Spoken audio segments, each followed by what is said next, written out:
हे आरोप कशा पद्धतीने पाहताय तुम्ही? हा चुकीचा आरोप आहे सर. मला सीआयडी आणि सोबत तपास सोबत नेलेलं होतं.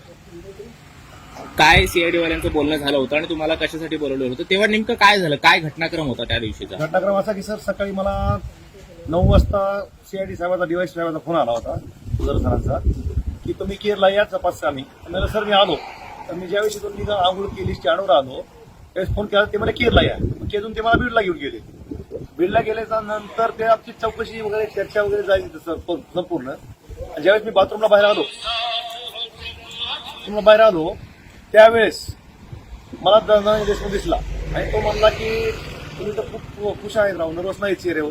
तुम्ही म्हणलं नाही, मी सीआयडी मला चौकशीला बोलवलंय, त्या चौकशीत आम्ही आलोय, तुम्ही बाजूला गेलो. मी त्यांना पाहिलं नाही आणि भेटलो नाही.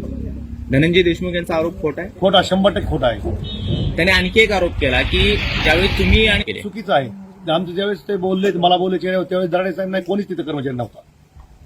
ज्यावेळेस ते तिथून उठून आले आणि ज्यावेळेस बोलले त्यावेळेस दराडे साहेब तिथे होते बाहेर, त्या ठिकाणी नव्हते.